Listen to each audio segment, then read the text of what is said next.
halfway. So we Yeah. go with our number 5 then. Yeah. Number 5 for me is In Mahmood's I Know What I Saw, which is a very emotional book for me, and I'm not even sure how I'm going to sum this up, really, because this year has been a bit complicated, and all I can say is that if you've seen You Don't Know Me and you think that that was emotional on the telly, well, this one is way more emotional, and it also involves somebody homeless as well, like the Tim Sullivan book.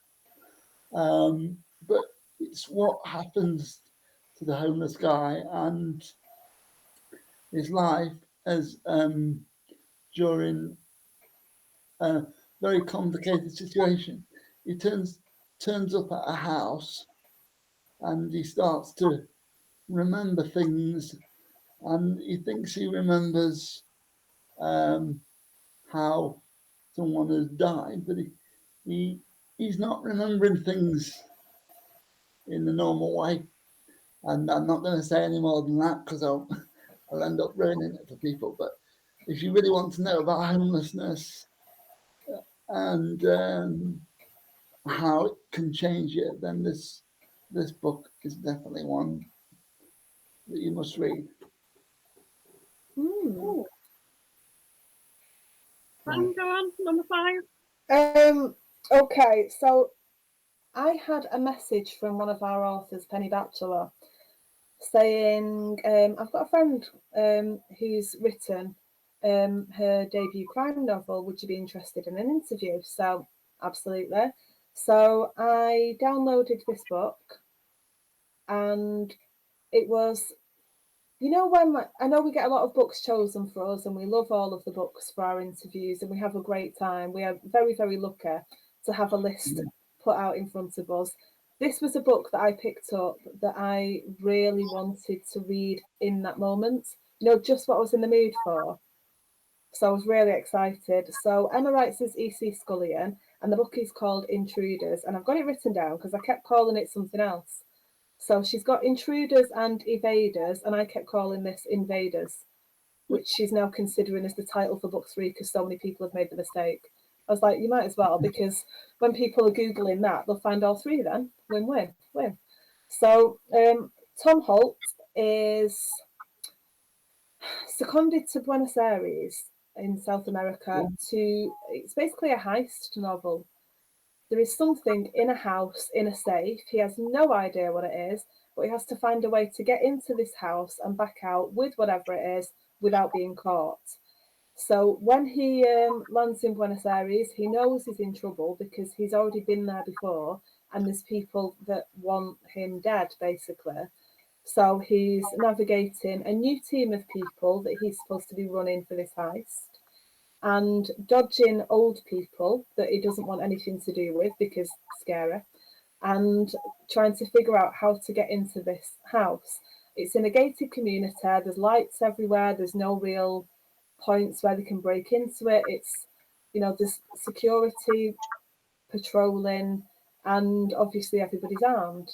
So there is just so much detail. And Emma lived in this compound that she's written about. So that knowledge of it really works. If she was walking around there in the dark like these guys do, then hats off to her, because it seems like a pretty scary place to be. Yeah. And the things that they have to do to try and break into this house, and then eventually what they find, there's a big web of entanglement in very, very many ways. And it's just a really brilliant book. And the fact that it was a crime debut as well. I did buy the second book straight away. I've not had a chance to read it yet, but it is right up there, the top of the pile over Christmas while we're off. So I can't wait to get stuck into that. So yeah, E.C. Scullion, Intruders, brilliant, brilliant book. Sounds really good. My kind of book, I love a heist book. I like a heist movie. I don't think I've ever read a heist book. I will buy you a copy and send it to you. Yeah, I feel like I need to read it. It sounds really. I've written it down.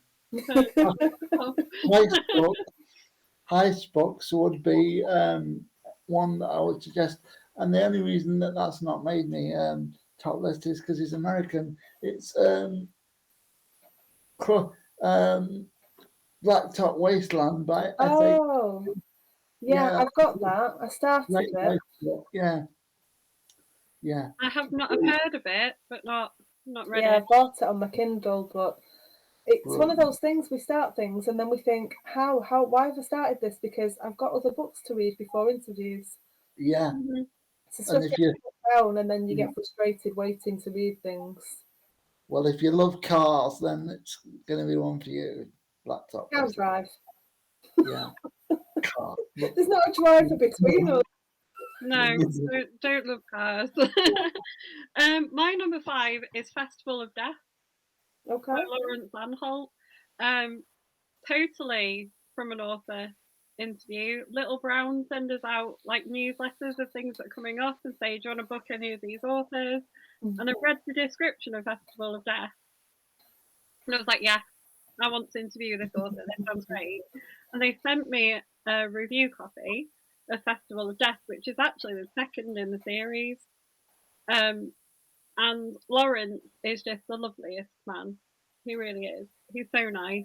And the book is just fascinating. He's got the most unusual copper. Like he's a vegan. He's a bit of a hippie. He doesn't really want to be a copper, if you know what I mean. He just kind of, he's so good at solving crimes that they make him do it, but he doesn't really want to. And he's like kind of investigator. Shanti is just like this sort of single mum and she's trying to make her way, and they're really different like people, but they get on really well. And this one opens with a death on the main stage at Glastonbury. okay. I remember you talking to Laurence. I remember this interview and him talking about the opening. Someone dies on the pyramid stage at Glastonbury. What a way And to go. work out what happened, and it is absolutely amazing. And like I loved it. As I was reading it, I bought the first one. It arrived the day of the interview, and I've read the first one since, and it's great. And I know there's book 3 out, and it's on my to purchase list because I'm gonna read everything he's put out, to be honest. But if you like an unusual protagonist, you cannot beat Vincent Kane in his series. Absolutely brilliant. Sounds good. And Little Brown, it's probably going to be on audio somewhere.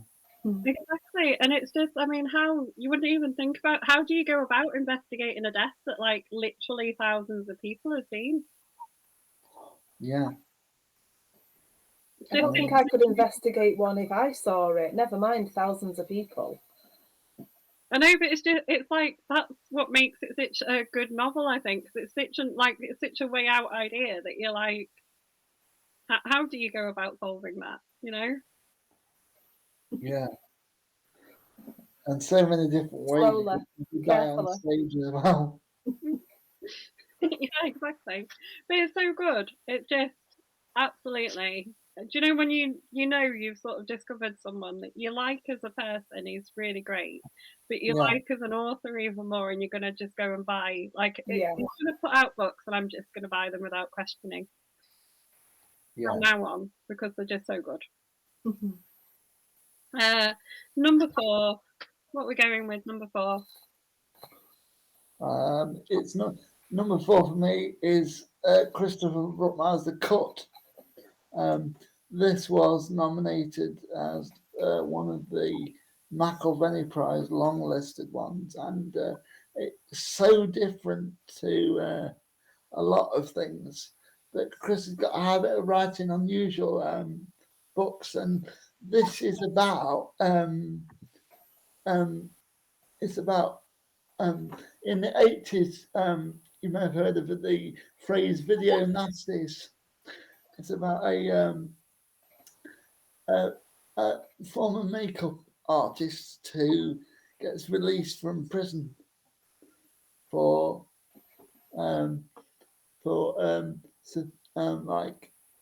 what, and it's all about how she goes to look into what happened, about why she got into prison, and everything that goes around this film that she made in the 70s, because she's in her 70s. But the most intriguing thing about it is the fact that she's in her late to mid 70s, and then she's also sharing the house with another film student who is in his 20s. So you've got like two generations in the same book trying to solve this mystery that was caused by this video nasty, and they go throughout the whole of Europe and all sorts of different places, despite the fact that she's not supposed to leave the country. How does she do that? I really like the McIlvenney Prize because they sort of are not afraid to pick some bold choices.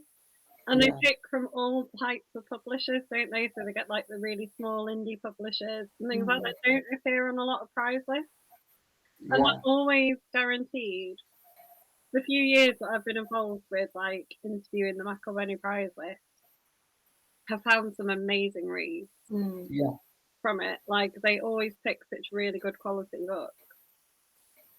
I know if they've appeared in the McIlvenney Prize list, they're likely to appear in the Theakstons list later on in the year, because it's normally a good test as to what quality of books are. Yeah. Yeah, it's definitely been interesting reading different ones over the years now. Mm. Because you never know what you're going to get. You open something and it's going to be nothing like you expect. Definitely. Yeah, I read quite a few of the that and the sort of what's the debut one as well. Robbie Morrison, the one, yeah. I've not read Robbie Morrison's yet. It is on my list, but I didn't interview Robbie. Sam did. But I read one set in Georgia, and that was like I'm trying to think of the name of it, and I can't. It's going to come back to me after the thing. But it's set in Georgia, and it's like such an unusual place to set a crime story, and it was excellent. Sam, what's your number 4?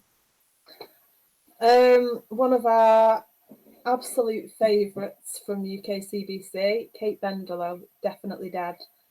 My word, Kate Bendelow, you are grim, and we love it. We're here for it. She's hilarious. I actually messaged her before. She doesn't know why I messaged her, just to ask, is it Maya or Maya Barton? And I've just checked my phone, and it's Maya Barton is the Stocko, because I always pronounce it wrong, and she's told me like 40 times, and I still always say it wrong. So Maya. It's her first day as a Stocko, seeing a crimes officer. Is officer right? Anyway. Yeah. So yeah. And she goes into this house and she's having a chat through the door with somebody, and then she goes in and investigates a crime scene that you can smell through the pages. Oh God, you can just you just know it'd be one of these cloying things that just hang around in your throat and your nose for about 4 years. Like you can literally feel the place, and the room is completely rank and full of rubbish, and the dead man is in the room, and she has a feeling about this room that she's missing something. But he goes off to be autopsied, and the post-mortem comes back. No cause for concern, not a suspicious death. She can't shake the fact that there's something about it. Her gut's telling her that this isn't. It's not, just a natural causes. That there is something going on, and then more people start dying, and she's convinced that there's a killer on the loose. And nobody's buying it. There's nothing to kind of prove that there is. All just seems to be a random string of deaths. And it's the investigation. And this is one of those books that is going to have you gagging and giggling in equal measure. It is your experience really shines through in it. And it's a book that it's not loaded with a lot of description about crime scene terminology and stuff. There's enough in there that if you're really not sure, it'll give you an idea, but it doesn't read like a textbook. It just really flows naturally with it. And there are surprises, and there are secrets, and there are things that appear to be connected that are things that don't appear to be connected that aren't, or I've got that the wrong way around, you know what I mean? Yeah. And yeah, and I've got Kate's next book, which I haven't managed to read yet, and I can't wait. Absolutely can't wait, because this one was so good. And the fact that it's another debut, I mean, we're rich in our, you know, wealth of the debut talent that's coming through. It's just fantastic stuff. Yeah. And I with don't Kate's, feel like I breathed throughout that whole thing. with don't think Kate's you did. background as a forensic person, you can imagine that the research that she would have had to, she must have like hundreds of ideas, like going, oh, is this going to make a book or not? Or, and I know how much help she gives out to other people too. So it must be great for her to actually have got a debut out there and Yeah. what people are thinking about it. A very well received debut as well, isn't it? That's a really good thing. My number 4 isn't crime Okay. at all. It is Kiki's Delivery Service by Aiko Kodano. It's a Studio Ghibli film, but it's also a much loved children's tale in Japan. So it is actually a classic kind of book from there. And I watched the movie, and I've got a bit of a love-hate relationship with Studio Ghibli. I either really like the movies or really, really, really don't. And this I absolutely love. It's like the story of a young witch who's ready when they get to a certain age. They're ready to sort of leave home and find their own way, and she doesn't really know what she's good at apart from flying. So she starts a delivery service, and then it's just like this lovely, like sweet little. There's nothing really happens. There's just this lovely little sweet story of her like go flying around, like delivering things, and it's just charming, enjoyable, and it feels like a hug. So when you go and read a book and it just feels like someone's giving you a nice warm hug of a book, it's one of those. It's just beautiful. In fact, I might go back and read it before Christmas because it's so nice. Great description. Yeah. And I've just realised I have read the second book by Kate Bendela, which Shattered Bones. So ignore me. But yeah, that does sound really sweet and lovely. You are a very complex lady, Caroline Maston. Why? You just got so many different genres that you just read so widely. And I do mainly tend to stick to crime for the interviews. So I know you have travelling time and stuff, but I really need to make some time, don't I, to start adding other genres back in. Yeah, I do as well. It's hard, isn't it, to fit everything in? Oh, it definitely is. Yeah. Yeah. You are very impressive, Mrs. Thank you. I like to read other genres as well because I think it keeps the crime fresher when you go back to read it. So I do read a lot of crime, but I like to read other things as well. Number 3, we get into the sort of my number 3, top 3 have not changed since I read them. They've slightly changed position, but they've not changed in the top 3. I'm gonna be honest. Like these 3 were the easiest ones to pick. Fair enough. The same for everyone else before we got there? Yes. So. Yeah, I would say so. It was deciding the order, really. I mean, it was a case of reading what I got on the website and then knocking them down and going, well, is this book better than this one or not? And then by the time you get to the end of the list, you realise the order that they're in, but you didn't know when you were compiling it. Yeah. So number 3 for you, Alex. That would be Philip Reese's second one. Can't remember the title now. Safe and Sound? Yeah, Safe and Sound. It's quite interesting because of what Sam was saying about the Kate Bendela book about finding bodies in when you find a body and what it smells like. Well, just imagine if a body's been dead for months and a housing officer turns up to evict this person because they've not paid a bill or anything, and the only thing that's still going is the radio, because for some bizarre reason the electric's still on, but they can't get in, so she has to wait for the police, and the body just stinks the whole house out. But she's got there and finds that there's several glasses at a table. She laid food out for someone, but when they get there, there's no one else there, and the house is just on Heather Estate. It just stinks. Yeah, it's just really interesting because she, as a writer, has chosen two very distinct books, which are, you've got a housing officer as the main character in the second one, and in the first one it was a probation person when a girl comes back from being kidnapped, I think it was. Then you've got, really, really different protagonists. As Kylan was saying, it's really interesting when you get a different protagonist that sticks out. I think that makes the novel sometimes. Yeah, definitely. My number 3 is The Guest House by David Mark. This was the first book I'd read by Dave, and oh, what a book. So there's a single mum of 3, Ronnie, who lives somewhere in Scotland, and I meant to write it down because I knew I'd forget, but I thought I'd remember, so I didn't, so forgive me, David. So she's running this guest house. Single mum, husband's walked out on her. 3 kids, and she has people who come in and out of her life, people who help, and visitors passing through. There's some regeneration in the area that's causing some concerns.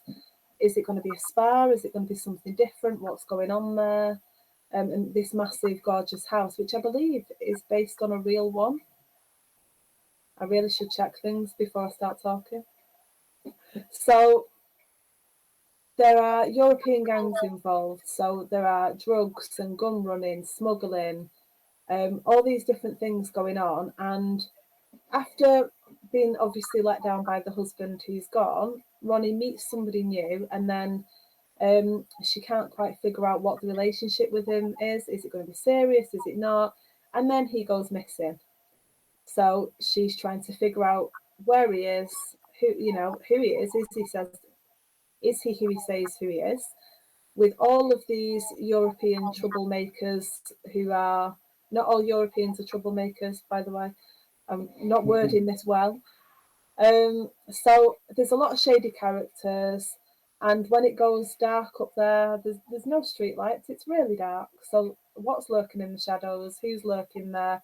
Who is a mysterious guest who's come to stay? And what has he got to do with anything? And is he even going to live to the end of the book? Because he's in pretty bad shape.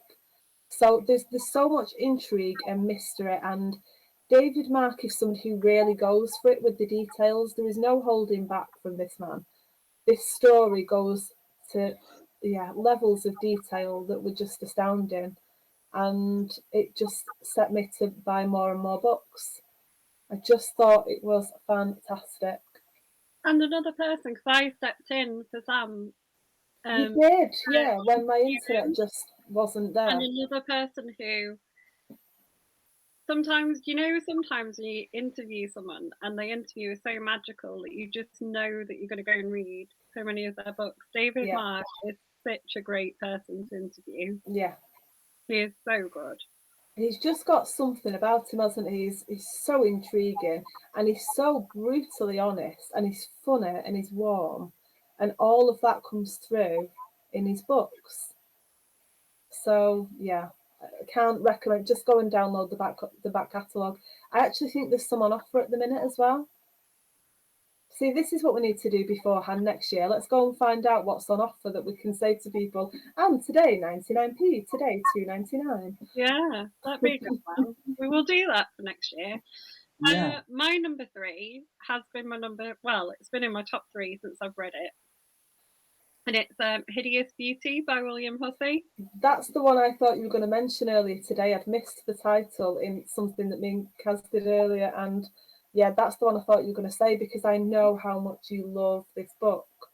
I absolutely loved it. It's another YA book, and but it's really hard to describe without giving too much away. But it's about dealing with grief mainly. So the young guy in it has lost his boyfriend, and he doesn't think that the story that he's been told is quite true. So he's trying to work it out.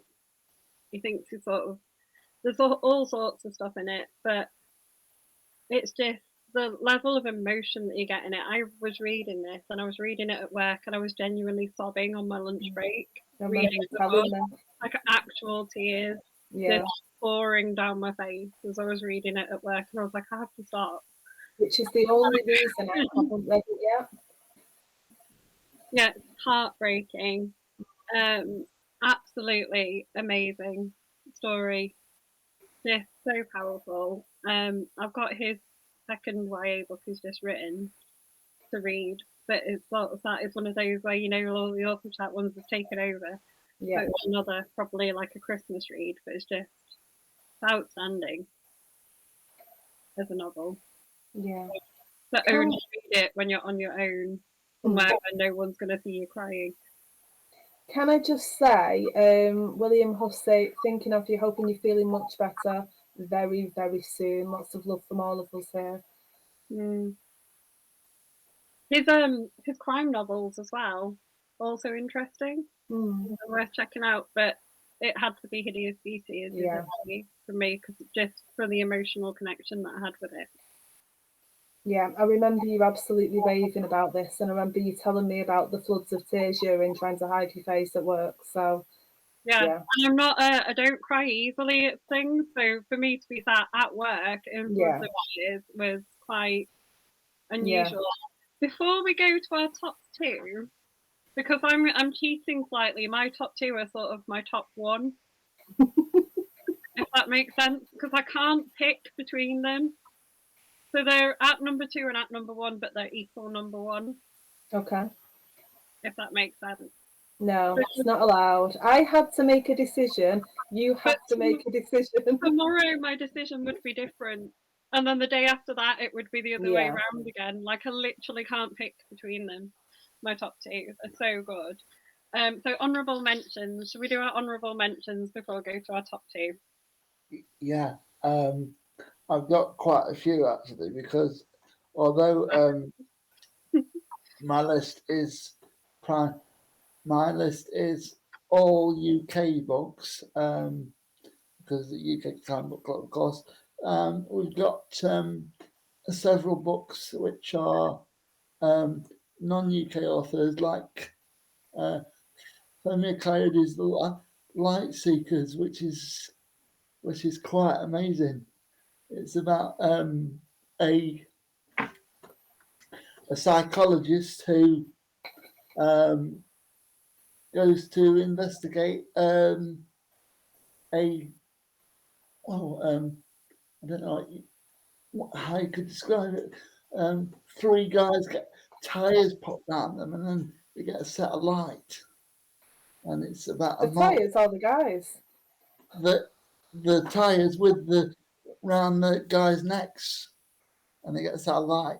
It's quite a okay. Well, that's interesting. It's quite a novel. It's unusual, yeah. Yeah, but if you're from that area, it's a recognised form of torture. So it's the psychologist goes in to investigate why this happened and the mob culture around the way that the country is dealing with it in. I think it was Nigeria. I think it was. Yeah, and then there's John Grisham's. I'm trying to think the other one. Yeah, John Grisham's the keep getting confused because he's just released another one called The Judge's List is first, and I'm getting them mixed up. So might have to come back and put the comments on the bottom of the recording because I've forgotten. But the one that you guys do know about, because I told you, was Fallen. That was an American author who has written about a pilot who his family gets kidnapped by a terrorist, and the terrorists are telling him that he's got to crash the plane, and he can't decide what to do about crashing the plane, because there's 200 people on it, including all the flight attendants, and so he's got the dilemma: how does he deal with this terrorist on the ground who's kidnapped his family, and ensuring that he keeps his passengers safe? It's just like amazing. Yeah. So as honourable mentions, you can't really beat those two. Do you want to go for yours, Sam? Yeah, I will. Okay, so my honourable mention from this year is a book that I'd actually read for the first time another year, which is why I wasn't going to include it this year. But it's had a rewrite, and the author has worked so hard that it needed to be mentioned. It had to come up in our chat. So it's Family First by Tony Millington, and his detectives Watson and Monteith they're just lovely. They're not your stereotypical drunks raging, all the some of the cliches that we have a lot, and sometimes that really works. I'm not dismissing people who write that, because there are some fantastic ones. But Watson and Monteith, is there a serial killer on the loose? Is there not? What is going on in this small town? They are lifelong best friends, and they're really very likable. So it's a police procedural, and there is a lot going on. And it was a really enjoyable book. And Kaz, I'm going to pass to you now for your honourable mentions. I've got 5. Apart from Ellie Griffith and Mike Craven, who I've missed off my list this year, and I'm very sorry because their books are excellent. But there were so many good reads. I've had a brilliant year of books. Like, most of the things I've read have been amazing. So my honourable mentions are the D.I. Dillon series by R.C. Bridgestock. Absolutely love it. They're another one where you go, I think of them as a comfort read, because you're in good hands because they're police experts, and you just sink into one and you know it's going to be a good read. So how many books are in this series then? Oh, that's a good question. I don't know off the top of my head. I'm a good couple in. They're truly excellent. They've got another one called Charlie Mann that's got 3 in as well, with like a female sort of lead, which is quite good. I'm going to be honest, I slightly prefer D.I. Dillon, but I do like both, and I am reading both, and they're just excellent. I've also got I'm really sorry, my house has just come to life, and all I can hear is people talking while we are recording. So could the nearest person in my family stood near me please go and ask everybody to shush? Thank you. Sorry, Cass. Okay. I've also got on my honourable mentions, Life as a Unicorn, which is the story about a Muslim drag queen. Okay. Biography, and it is absolutely stunning and should be read by everybody. It's another one where I posted it off to someone because I knew they'd enjoy it. The Yellow M, which is a comic series about 2 hard-boiled detectives. It's like Tintin but played straight. Yeah. Very European. Carol and Tuesday, which is a manga series, like a sweet kind of coming of age story about 2 musicians. And The Queen's Gambit. Oh, I love that Netflix series. I must admit, I wasn't expecting that a story about chess would be that intriguing, but it just was. I know, and it's so good. And the book, absolutely brilliant. Yeah. Really, really good. The book was on my top 10 list for ages, and then just so many other good things came along. So it's getting an honourable mention. I just loved it. It was brilliant. You wouldn't expect anything about chess to be so good, but absolutely brilliant. Right, number 2, or number 1 joint for me. Number 2 for you, Alex. We got Katya in the Wars, The Last House on Needless Street, and I'm sorry guys, but this is going to be so hard to sum up without giving anything away. All I'm going to say is go to the interview that was recorded on the group, and we can go there, because I can't remember how I'm going to sum this up without giving anything away. So I'm going to cheat and say look it up, because I don't want to give anything away at all. Yeah. Fair enough. Must have been good though to stay with you. Definitely was. Such a unique premise, and ends in such an unusual way. All I will say is that as a horror novel as well, it will appeal to more than just crime readers. Yeah. Fair enough. Sam? This is another book that I've raved about this year. I've gone with the first in the series because earlier this year I received a message from an author saying they'd love to come for an interview if I would be interested. You know, we had a mutual friend who could vouch for them. Not that we ever ask anybody to vouch for our authors. We probably should. Some of them are a bit dodgy. But I'm going to get kicked out, aren't I? See ya. Not going to be that next year. You can feel your life. It's fine. So this interview was booked in for ages later, and I went back and looked, and I think I read it in April. So the book is Salt in the Wounds by Mark Richards. Kaz, you knew that was coming.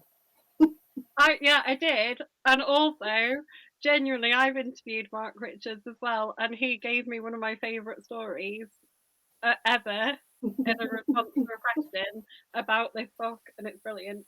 Go on then. I'm smiling. When we ask people if they've ever acted out a scene, he acted out a scene in this book that is on Whitby Pier. And it involves someone dangling off it, and he actually went and did it in Whitby to act it out. Yeah, he's And bonkers. I love how bonkers that was. Absolutely brilliant. Let's just go dangle off Whitby Pier, why not? Yeah, it's just my top, one of my top ever. That question, it's brilliant. So yeah, go on. I do feel the need to throw in there that I joined his author group yesterday, and in there is a video of him. There was a scene in the book where somebody's going down some steps to it's Michael Brady who's the detective. Basically, we're tracing this route to see if this timeline would work, and Mark, the author, went and did it. I'm not going to spoil the video. It's only a couple of minutes. I will. I'll share it in the group because it needs to be seen to be believed. But anyway, that's brilliant. Yeah, come on, do it. it's funny. So basically, Michael Brady is a detective. His wife is killed in a hit and run, but it was meant for him, and he's convinced that it was meant for him. So the book opens with him spreading. Oh, it's really sad, but it's so lovely, so well done. Spreading Grace's ashes in Whitby, and then he goes and collects their teenage daughter Ash, who he's going to be bringing up by himself, and moves them back to the hometown of Whitby. So his wife's ashes are there overlooking the sea. His sister Kate lives there, and all of her family. And he's got a dog called Archer. So, you know, dog lovers, yay, Archie's ace. And so they move back, and he's obviously Whitby's hoping for a sleepy town. It's beautiful. Oh, think of the lovely peaceful walks we will have. No. His best friend's murdered, and then all these different things happen in the town, and he's trying to There's something going on with his sister and her family, and he's trying to get to the bottom of that. And there's more than one part to that. He's trying to settle his daughter in, but he has to keep leaving her to go to work, and he's worried about their relationship. He's worried about bringing up his daughter on his own, because what does he know about teenage girls? Not much, as it happens. But, you know, people learn. People learn under pressure. One of the best characters in it, there's a guy called Dave who apparently makes the best bacon sarnies in Whitby. So, yeah, he has like a van overlooking one of the walks on the beach at Whitby. And it's a seaside town, so there's a lot of things that you would expect. And I'm pretty sure everything used in it is a real setting. He's going to shout at me if that's wrong, but it definitely feels real. If it's maybe a bit of artistic license, who knows? But yeah, it's a brilliant book, and I flew through the rest of the series. Michael Brady's a brilliant character, really endearing, really good guy, really trying to do his best. It's just, yeah. It was one of those that I picked up. I thought, oh, I'll just have a quick look at the blurb. Oh, I'll just have a look at the opening. Oh, I've really not got time to read this, but I didn't put it down. So that's how good it was. I just couldn't not read it. It wasn't where I should have been in my reading schedule, but I could not put the thing down. So that's book number 2. How are you going to split yours, Kaz?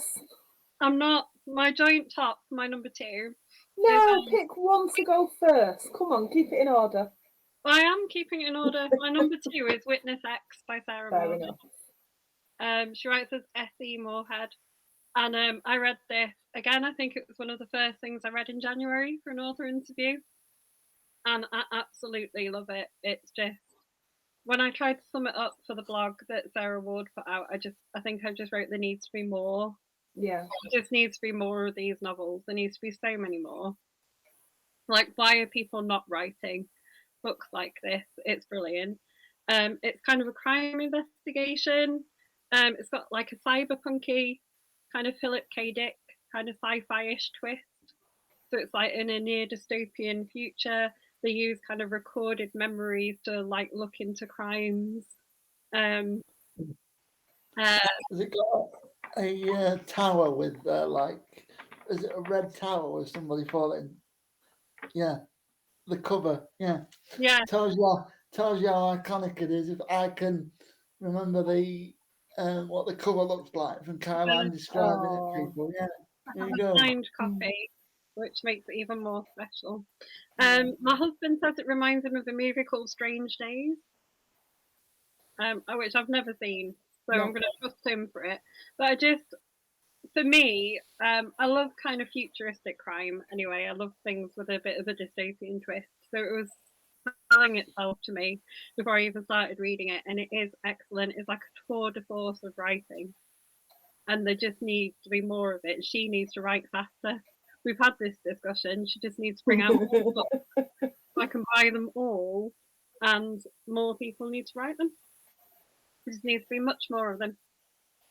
And there's something better than that on my list. So they're a joint top, because I can't think of many things that are better than Witness X this year, to be honest. Yeah. I also have book 1 by the side. Your book 1, Alex?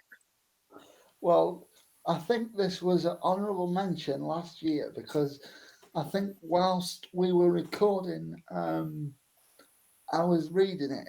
It's Chris Whitaker's We Begin at the End, and it when it came to deciding who I was going to vote for the Theakstons Prize and deciding who to put forward, this book was just brilliant, and it had there's no other book this year where it didn't get close to it, really, because it's just a journey book where you just feel so sorry for the characters. I mean, the things he puts them through, Jesus.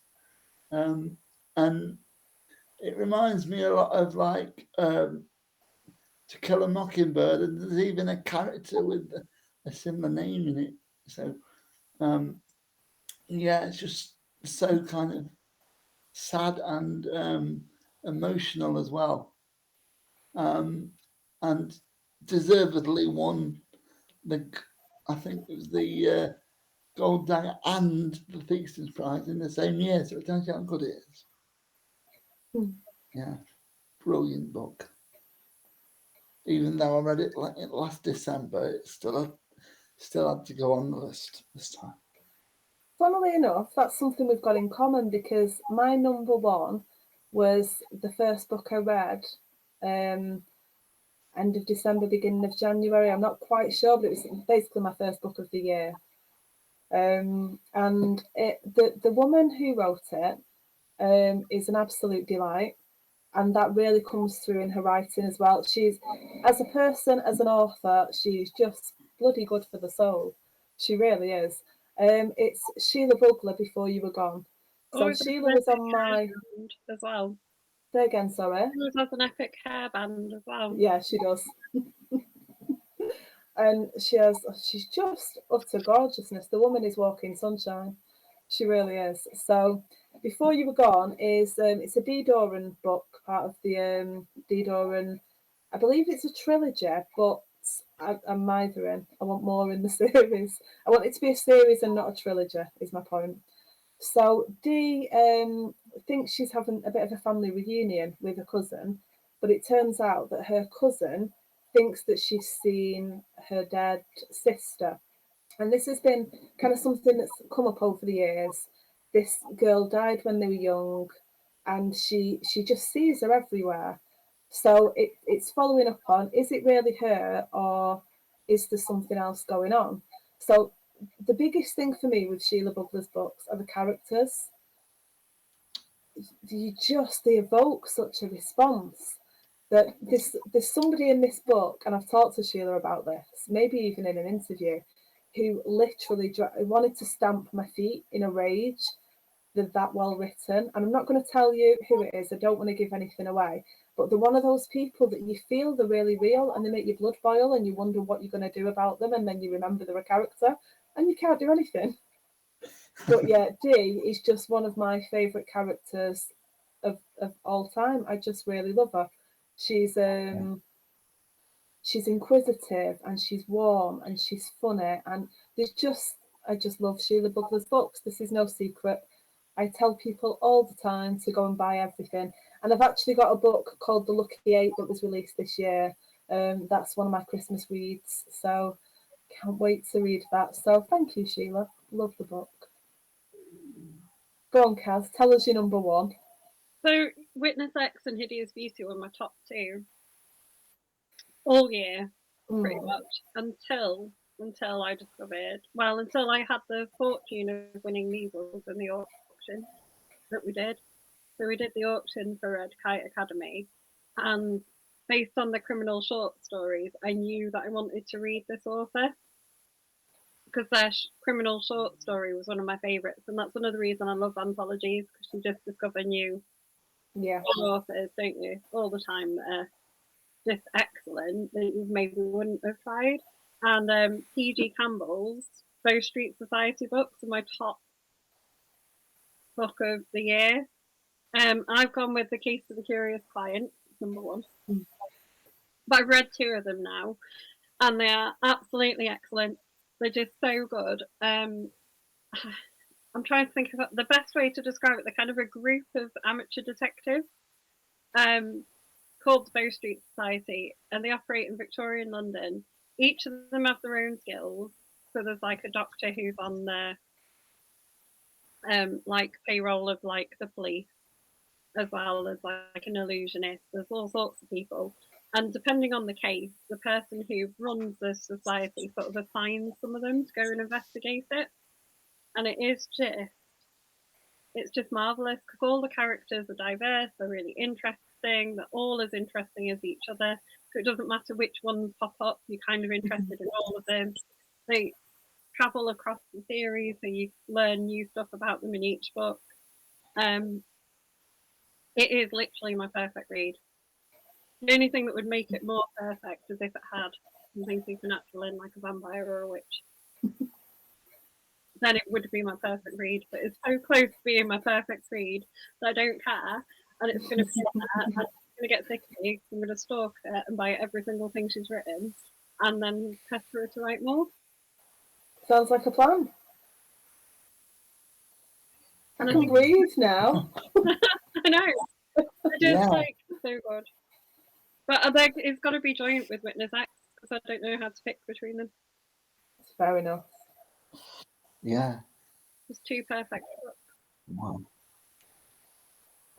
I think that went rather smoothly, didn't it?